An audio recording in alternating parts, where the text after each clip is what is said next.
The downtown Boston courthouse rose like a fortress against the morning sky, its granite cones cold and unyielding, a perfect reflection of the man who ruled within. The crowd outside had already swelled into a restless sea, reporters balancing, cameras on their shoulders, photographers jostling for position, ordinary citizens craning their necks to catch a glimpse of what the press had called the trial of the decade. Inside, the air was thick with murmurs, the smell of polished wood, and the electric tension of people who had come not for justice, but for spectacle. Every bench in the gallery was filled, and every eye snapped toward the side door when the bailiff barked the announcement, "All rise." Judge Harold Mitchell wheeled himself behind the bench, his black robes flowing like shadows around the steel frame of his chair. He moved with a precision that was almost violent, slamming the wheels into position before arranging the robe's folds. With a disdainful flick of his hands, his face, carved in deep lines of bitterness, seemed to sneer even when he said nothing. 3 years since the accident had left him in that chair, and the pity he might have once inspired had calcified into something harsher, something colder. He had become infamous for it, known as the man who wielded the law not as a scale, but as a hammer. The heavy doors swung again, and Daniel Cooper was escorted inside. His once tailored suit now sagged with wrinkles, his silver tie hanging askew like a relic of better days. Cuffs gleamed around his wrists, catching the light with each step, a cruel reminder that even wealth couldn't buy him dignity here. The gallery leaned forward, the whispers rising. Daniel had been a king in glass towers, his name etched into the skyline, his empire stretching across industries. But now, stripped of his armor, he looked merely human-worn, cornered, vulnerable. His lawyers flanked him, their expressions set in grim resignation. They knew what everyone else knew. Judge Mitchell had never spared men like Daniel. Mitchell's eyes, gray as wet steel, locked on him with unfeigned contempt. "Mr. Cooper," he said, voice cutting through the whispers like a blade, "you stand accused of crimes that bled this city dry. Embezzlement, fraud, conspiracy, millions stolen from pensioners, veterans, teachers. The blood of their futures on your hands." He paused, letting the words hang heavy in the silence. Daniel lifted his chin, jaw clenched, and tried to speak. "Your Honor, I maintain my innocence.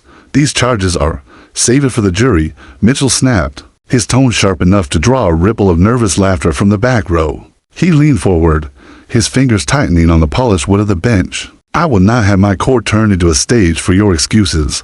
Bail is revoked. You will await trial in custody." His hand rose, the gavel poised for the inevitable strike, and with it, the ruin of the man before him. But just as the wood was about to fall, the great oak doors at the back of the courtroom burst open with a thunderous crack. Heads whipped around, startled gasps breaking the formal silence. A small figure sprinted down the aisle, no more than 7 years old. A little girl with tangled dark hair, her sneakers squeaking against the marble floor, the hem of her faded dress torn and uneven.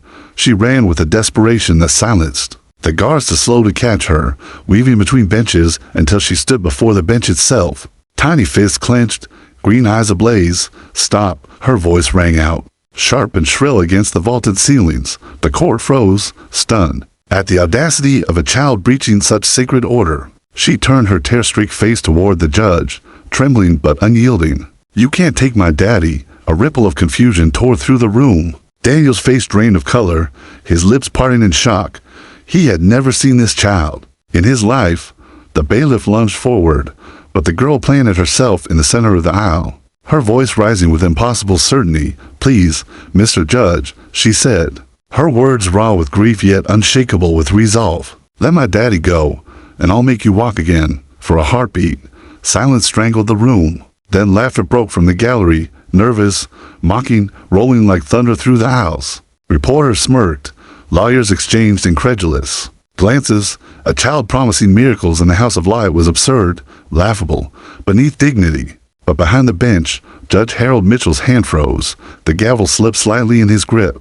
For the first time in years, his knuckles trembled. Something deep within him stirred, something long buried and chained by grief and guilt. His eyes, those steel gray eyes, widened ever so slightly as he looked at the girl. And though the laughter echoed, he did not join it. He sat frozen, his heart pounding, because beneath the ridicule, he had felt something, a whisper from within the prison of his own body, as if the impossible were daring to awaken. Asterisk, the laughter rippled across the courtroom like a wave crashing against stone, echoing beneath the chandeliers and high archways. Some chuckled nervously, others laughed outright, shaking their heads at the absurdity of a child barging into the most important trial in years, daring to speak of miracles. But as the mocking swelled, a silence grew around one man, the judge. Harold Mitchell's hand remained frozen on the gavel, his lips tight, his chest rising and falling with uneven breaths. He stared at the girl with a gaze that seemed both furious and unsettled. As though her words had touched a nerve no one else could see, the bailiff approached quickly, his heavy boots clanging against the polished floor, his arm extended to seize the child. She flinched, but before he could drag her away, she shouted again, louder, braver. "You can't take him. He's my daddy." Her voice cracked on the last word, raw with desperation. The laughter faltered, replaced by murmurs of confusion. Daniel Cooper's face had gone pale, his hands trembling despite the cuffs. He stared at her, eyes wide, as if trying to solve a puzzle buried deep in his past. The bailiff gripped her arm, but she twisted free, planting herself defiantly before the bench. "Please, Mr. Judge, my mommy said I had a gift. She told me I could help someone when the time was right.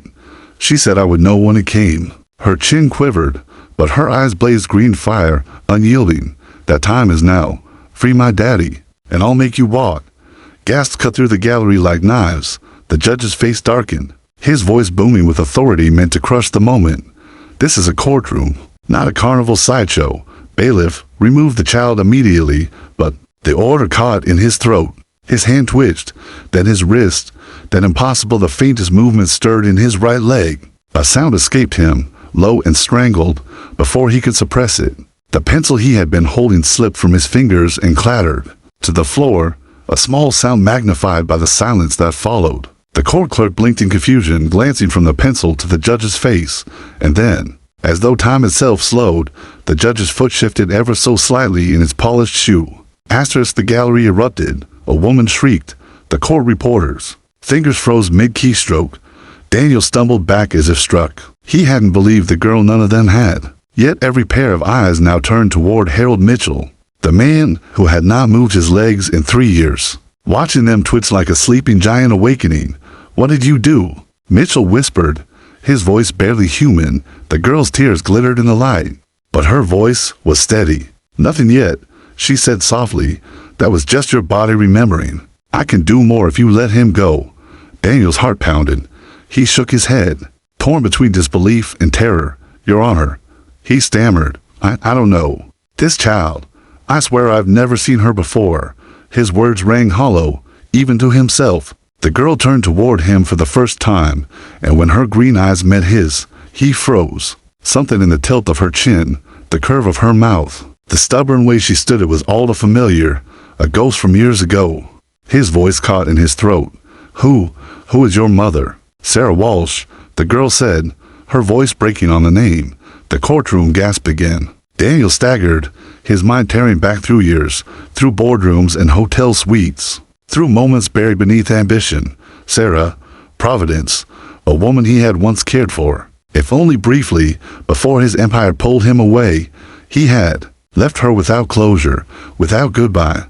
He had never known she carried a secret. The girl's eyes filled with tears, but she did not falter. "She told me before she died.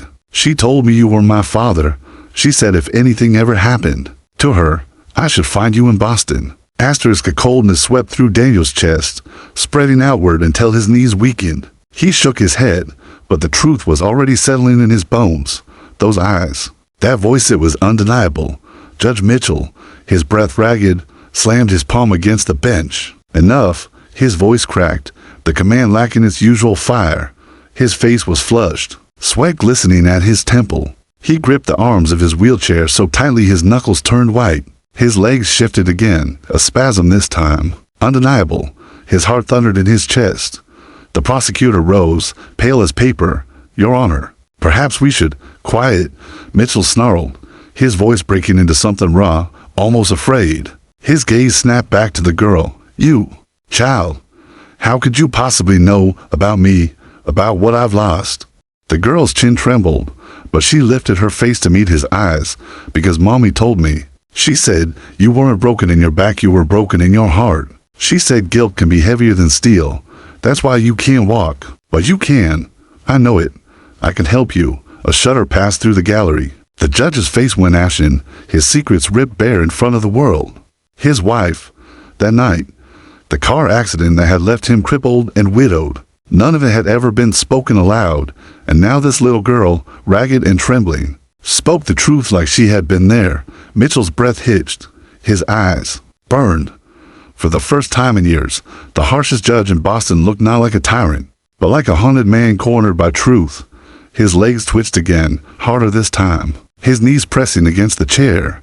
The room trembled with suspense, every eye waiting for what came next. The courtroom was no longer a place of order, it was a storm contained by four walls. Every breath, every shifting body, every nervous cough crackled with tension as if the air itself were charged. Judge Harold Mitchell sat rigid, his steel gray eyes locked on the child before him. His legs twitched again, more deliberate this time, undeniable. The sound of reporters' pens scratching furiously filled the silence until one of them dropped her notebook in shock. The clatter startled even the bailiff. Emma stood there trembling, but her voice carried like thunder through the marble chamber. You don't believe me because you're afraid. But Mommy said fear can build a cage stronger than any prison. She said you've been living in that cage, Mr. Judge, punishing yourself. Mitchell's chest heaved, his fists tightening against the armrests until his nails dug into the wood. The gallery leaned forward as though one single word might bring the roof down. His face contorted not with anger, not with control, but with the kind of grief he'd buried for years. He leaned closer, whispering hoarsely, "What do you know about cages, little girl?" Emma's eyes glistened. "I know what it feels like to lose your mom, to wake up and she's gone and nobody cares. I know what it feels like to have no one listen to you because you're small, because you're poor. I've been caged too." Her voice cracked, then hardened. "But you don't have to stay there. None of us do." Daniel Cooper's knees nearly buckled at her words. He had sat through countless board meetings, negotiations, scandals, but never had he felt so naked, so unprepared. His lawyers tried to whisper advice, but he couldn't hear them. All he could see was Emma's face, Sarah's face, younger, fragile, defiant. The resemblance gnawed at him. He wanted to deny it, to say she was lying, but something inside whispered otherwise. "Your Honor," the prosecutor finally managed, his voice trembling despite his attempt at authority. "This is highly irregular. I move for an immediate recess. This display is quiet," Mitchell roared, the sound ripping from his chest like a wounded animal. His voice echoed across the rafters, silencing every breath.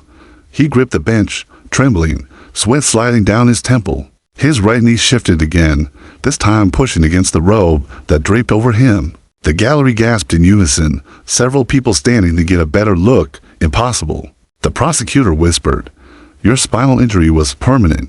Mitchell snapped, glaring at him. His voice faltered, softer now. "That's what they said. That's what I told myself." Emma stepped closer, her small hands balled into fists, her tears cutting lines down her cheeks. "It wasn't your body that gave up," she said. "It was you." The words hung in the air like a verdict. Mitchell froze, his face going pale. No one knew the truth of that night, the crash, his wife's seizure, the guilt that devoured him. Yet this child spoke as if she had walked beside him through the wreckage. His eyes burned with sudden fury. "How dare you?" he hissed. "You know nothing of what happened." Emma's chin quivered, but she didn't back away. "Mommy told me. She said you loved someone who didn't survive. She said you've been punishing yourself every day since then. She said sometimes the heart locks the body away when it can't forgive itself." The courtroom erupted in murmurs, reporters scribbling, flashes going off from sketch artists. Daniel staggered forward, unable to contain himself any longer. "Your Honor, this is madness. She's just a child. We can't." But the judge silenced him with a single raised hand, his eyes still fixed on Emma. "What are you?" he demanded, his voice trembling, raw, as though the foundations of his very being had begun to crack. Emma wiped her tears with the back of her hand. "I'm just a little girl who needs her dad, and you're just a man who forgot how to forgive himself. Mommy said healing doesn't start with doctors, it starts with truth." At that moment, Mitchell's left leg spasmed violently, his foot banged against the wooden footrest with a dull thud that echoed like a gunshot. The gallery screamed. Lawyers stumbled back. Even the bailiff dropped his grip on Emma, staring wide-eyed at the impossible unfolding before him. Mitchell's face went white. His hands shook as he pressed them against his thighs, feeling sensations he thought had died years ago. His lips parted in disbelief. I can feel that. I can feel my hand on my leg. Emma's voice softened, almost a whisper now, yet it cut through the chaos like a blade. That's just the beginning. But first you have to let my daddy go. The silence that followed was suffocating. Everyone in that courtroom, judges, lawyers, criminals, reporters, suddenly knew they were no longer just witnesses to a trial. They were standing at the edge of something extraordinary, something that defied law, science, and reason itself. And Judge Harold Mitchell, the cruelest judge in Boston, sat trembling in his chair, staring at a poor little girl who might hold the power to shatter every prison his, Daniel's, and maybe even the world's. Asterisk Daniel Cooper had spent his life mastering the art of control, boardrooms, acquisitions, hostile takeovers. He had walked through them like a general across battlefields, dictating terms, crushing opposition, turning his name into an empire carved from glass and steel.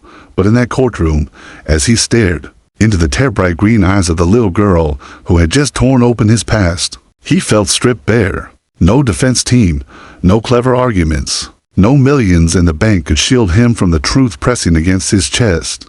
His lawyers whispered urgently, tugging at his sleeve, urging him to sit down, to let the chaos pass, but he couldn't move. His gaze remained locked on Emma, the way her chin lifted in defiance despite her ragged dress, the way her words carried with a courage far too old for her 7 years. It all struck something he had buried long ago. The name she had spoken, Sarah Walsh, echoed like a ghost in his ears. Sarah, with her soft laughter and sharp eyes. Sarah, who had once told him he worked too hard to notice what really mattered. He had dismissed her then, chalking her words up to sentimentality. But now, staring at this child, he realized Sarah had left him more than words. She had left him a living echo. Your Honor, Daniel croaked, his voice trembling in a way that startled even himself. I need to know if what she says is true. If she's lying. The prosecutor barked, his face flushed with panic.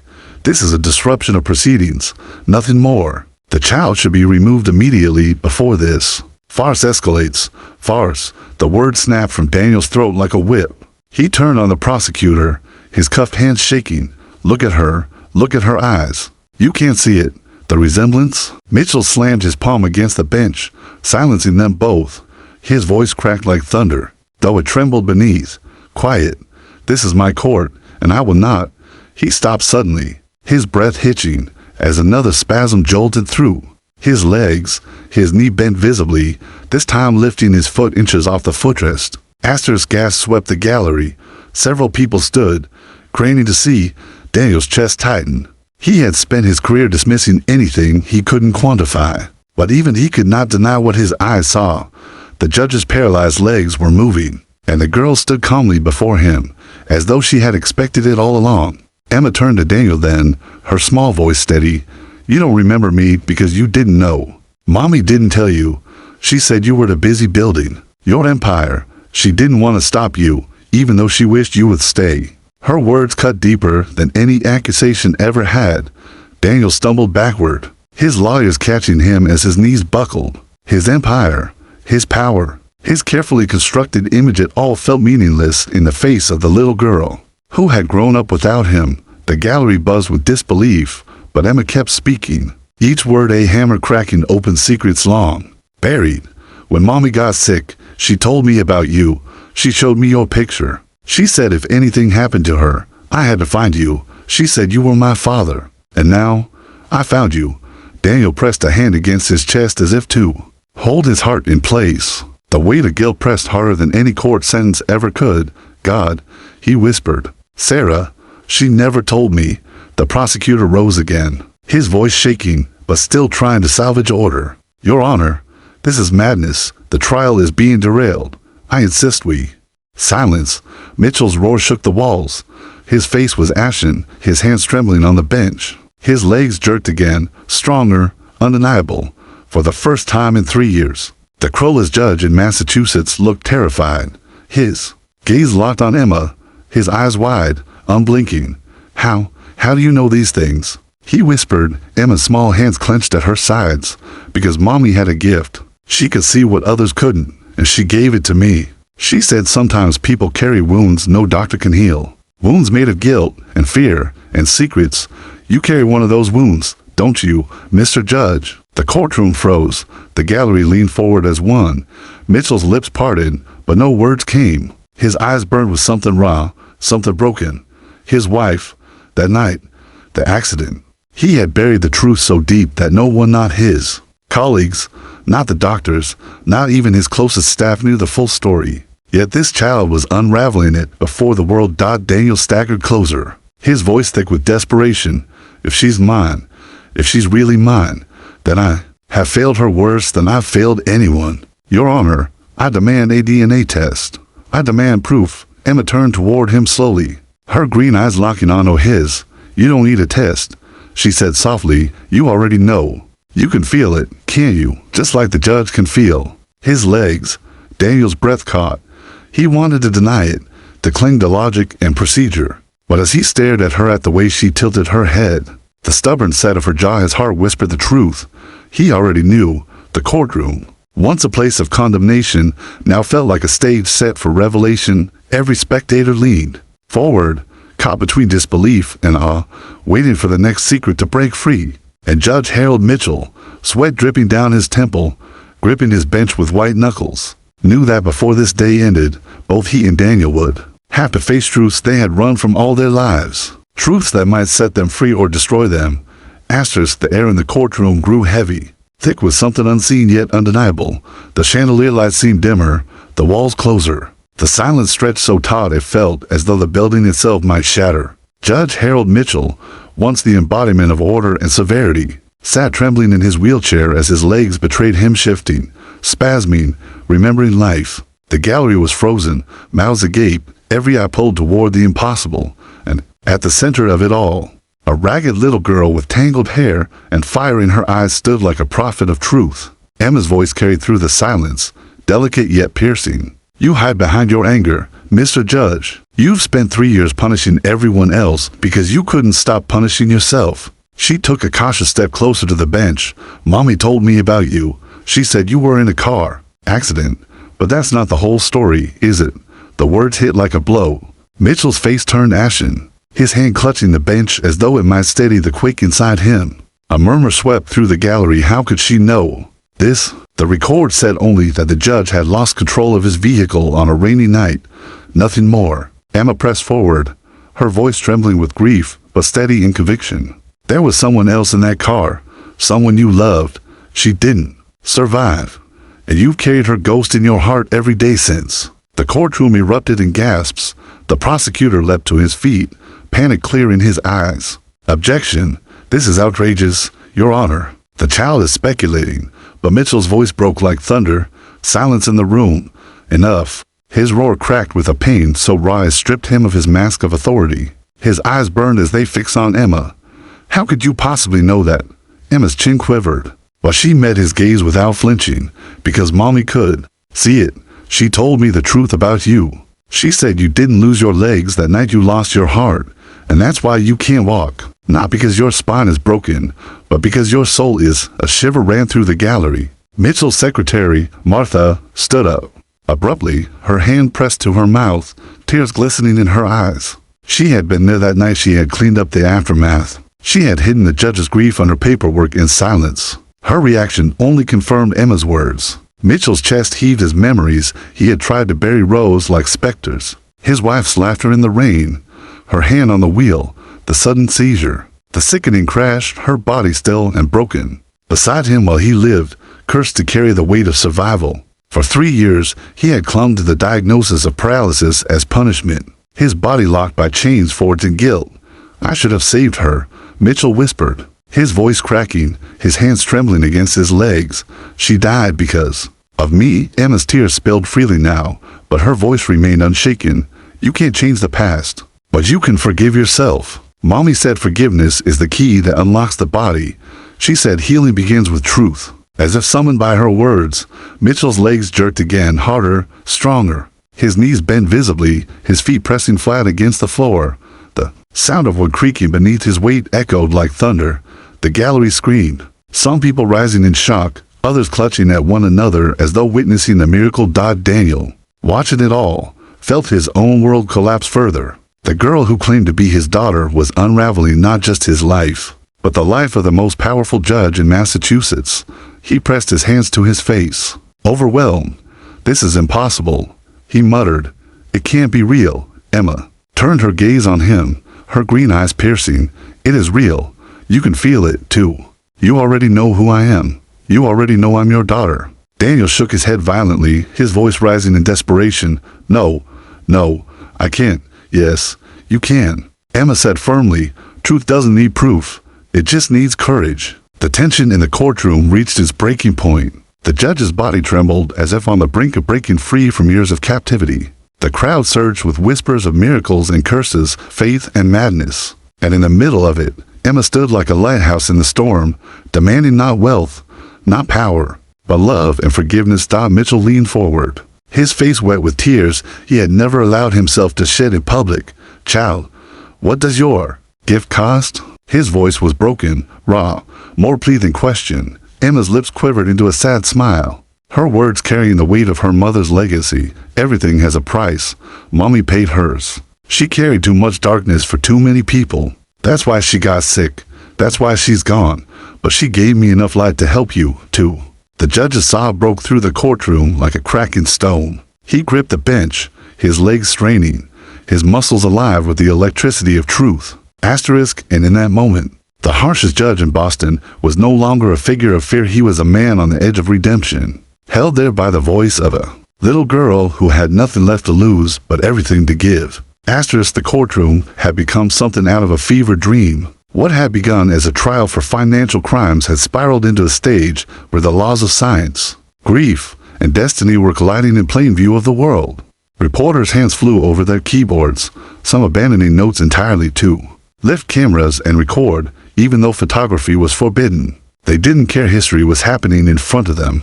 Judge Harold Mitchell sat trembling in his wheelchair, his black robe clinging to his damp skin, his legs alive with spasms. Each jerk, each tremor, each twitch was stronger than the last, as if his body were waking from a long and tortured sleep. His breath came ragged, his knuckles white against the bench. For the first time in 3 years, sensation poured into his limbs like fire coursing through veins that had been ice. His authority, once unshakable, was unraveling before everyone's eyes. Emma did not flinch at the chaos. The girl who had walked in with nothing but torn shoes and her mother's words stood steady, her face pale but determined.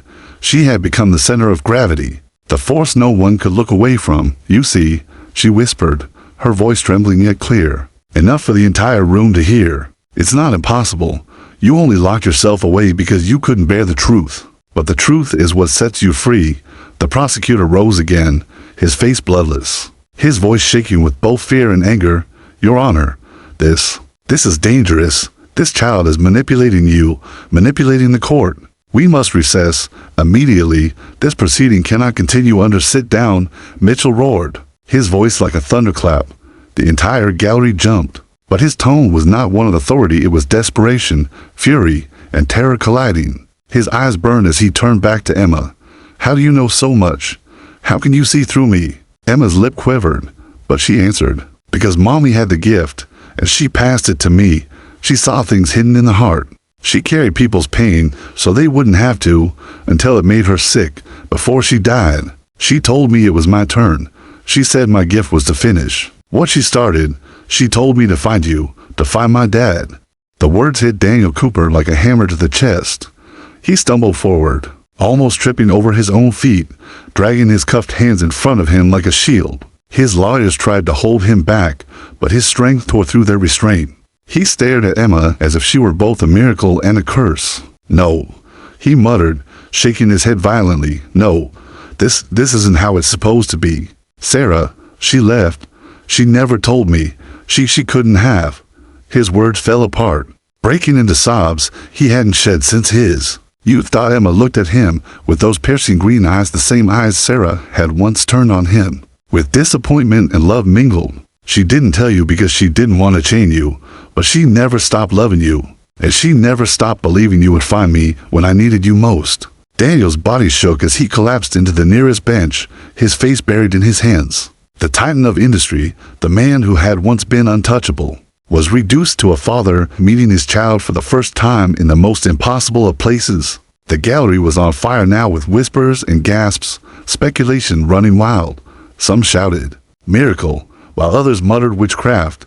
Phones buzzed beneath coats. Texts and emails flying out of the courtroom faster than the bailiffs could contain. Reporters elbowed one another to capture every detail, every gasp, every twitch of the judge's legs. Suddenly, the doors burst open again, not with Emma's desperation, but with authority. A medical team rushed in, led by Dr. Patricia Rodriguez, from Massachusetts General. She had been called by the court clerk the moment Mitchell's first movement was seen. Her team wheeled in equipment, monitors, and cases of supplies. Their white coats stark against the dark paneled wood. "Your Honor," Dr. Rodriguez said, her voice steady, but her eyes wide with disbelief. "I've been treating you for years. This is impossible. May I examine you?" Mitchell's face twisted with torment. His pride, his authority, his dignity shattered before the eyes of his city. But the undeniable truth in his trembling legs gave him no escape. Slowly, he nodded. "Check me. Prove it. Show them." The doctor swarmed, attaching sensors, checking reflexes, shining lights across his pupils as though his entire body was betraying its diagnosis. Rodriguez's hands trembled as she lifted the reflex hammer and tapped his knee. The leg jerked upward violently, kicking against the air. Gasps and screams erupted. The medical monitors beeped frantically, registering nerve activity where once there had been none. This cannot be explained by spinal injury," Rodriguez whispered, her face pale as she looked at the judge. "Harold, your nervous system is responding. It's responding as if it had never been severed at all." Mitchell's chest heaved, his face contorted with equal parts joy and terror. "Then it was never my body. It was me. It was my guilt. That kept me chained." His eyes flickered to Emma, tears burning at the edges. As she knew it all along. Emma nodded, her own tears spilling freely now. "Mommy always knew. She said sometimes the soul locks the body away to punish itself. But the lock can break when the truth is spoken." The courtroom dissolved into chaos, lawyers screaming, reporters climbing on old benches, doctors arguing among themselves. But Daniel stood slowly, his cuffs clinking, his body trembling like a man standing on the edge of a cliff. His voice cracked. As he spoke, louder than he intended, "If she's really mine, then I've failed her worse than I've failed anyone. And I swear to God, I will not fail her again." The words struck Emma harder than any miracle. For the first time since her mother's death, she let herself believe she wasn't alone. And Judge Harold Mitchell, clutching the arms of his chair, began to rise. His legs buckled, his muscles strained, his body shook violently, but he was standing, after 3 long years, the harshest judge in Massachusetts, who had broken countless men with his gavel, now trembled before the world as a little girl's truth lifted him higher than medicine ever. The courtroom erupted into chaos, disbelief, and awe. And yet, beneath the storm, everyone knew this was not the end. The greatest revelation still waited to be spoken. The courtroom no longer felt like a place of law. It felt like a cathedral trembling under the weight of revelation. The wood-paneled walls groaned as if they carried the strain of centuries. The chandelier swayed faintly with the heat of too many bodies. And every soul inside knew they were witnessing something that defied every rule. They thought immutable. Judge Harold Mitchell was standing. His legs, dead for 3 years, quivered beneath him, muscles straining, robe shaking. But he was a pride alive in ways he had forgotten were possible. The gallery was chaos. Some screamed prayers, some shouted curses, others wept openly. Reporters scrambled to their feet, sketch pads flying, phones buzzing with frantic messages. The bailiffs, trained to maintain control, stood paralyzed themselves, their hands hovering uselessly over their belts as if order had slipped through their fingers. Like sand, Mitchell's face was drenched with sweat, tears carving tracks down the hard stone of his features. His lips trembled as he stared down at the little girl who had shattered his prison. How did you do this?" His voice cracked, the demand laced with awe and terror. Emma's small hand lifted, palm open toward him. "I didn't," she said softly. "You did. Mommy said sometimes people are broken by guilt, and they build cages around themselves. All I did was tell you the truth. You freed yourself." Her words fell over him like absolution. For the first time since that rainy night, Mitchell's heart was not drowning in his wife's last breath, but rising with the possibility of forgiveness. He staggered a step forward, and the courtroom gasped louder than any verdict had ever. Drawn Daniel Cooper had risen too, though his legs shook not from disuse, but from a grief he had no name for. He stared at Emma as though she were both salvation and punishment, as though her eyes alone carried the weight of his sins. "If you are mine," he whispered, his voice breaking like glass, "then I have abandoned you for years without even knowing." His voice failed him, but the sob in his throat spoke louder than words. Emma turned toward him, her tears streaming, but her chin lifted in stubborn defiance. "You are my dad. Mommy told me before she died. She gave me your picture and said to find you. She said you weren't perfect, but you were mine, and I need you now." The room went silent again, as if even the air understood the gravity of her words. Daniel collapsed to his knees, cuffed hands raised toward her as though in surrender. His lawyers tried to pull him back up, but he shrugged them off violently. "I swear to you, Emma," he cried, "I will never leave you again. Never." The gallery erupted into a flood of emotion. Some sobbed, others clapped in disbelief. Some shouted for order, but no one could look away from the trinity that had formed at the heart of the storm. The judge who had found his legs, the millionaire who had found his daughter, and the child who had found her family. But Emma's voice, fragile yet unyielding, cut through the din. "It's not finished," she said. Her eyes returned to Judge Mitchell, who was trembling as he clung to the edge of his bench for balance. "You can stand, but you'll fall again if you don't forgive yourself. You've been punishing others because you couldn't forgive your own heart." Mitchell's lips parted, his breath ragged. His wife's memory flooded him, her smile, her laugh, the way her hand had slipped from his in the car he had carried, her death like chains, convincing himself that living was betrayal. "I can't," he choked out. "I don't deserve to." Emma stepped closer, her tiny hand reaching out until it brushed against his trembling fingers. "Mommy said forgiveness isn't about what you deserve. It's about what you need. She said if you kept punishing yourself, you'd stay trapped forever. But if you forgave yourself, you'd walk again, not just with your legs, but with your soul." The judge's knees buckled, and for a heartbeat it looked as though he would collapse. But instead, something in his face broke, something harder than bone, older than grief. His tears flowed freely now, his sobs shaking the room. And then, with a cry that echoed like thunder, Harold Mitchell let go. He forgave himself aloud, whispering his wife's name, as though she were there, as though she had been waiting for him to release her spirit from the prison of his guilt. And then he stood fully, firmly, without the bench for support. The crowless judge in Massachusetts, once chained by his own heart, rose to his full height for the first time in 3 years. The courtroom erupted in disbelief and awe, some collapsing in prayer, others screaming into foams, the chaos spilling into history. Daniel's tears fell as he watched, clutching Emma close despite his cuffs. "She did it," he whispered. "She saved us all." Emma, pressed against his chest, closed her eyes. "Mommy did it," she whispered back. "I just carried her light." The judge looked down at them, his body shaking, but his heart lighter than it had ever been, and with the eyes of the city upon him. Harold Mitchell did something no one had ever seen him do. He smiled. The gavel, once a weapon, slipped from his hand and hit the floor with a sound like finality.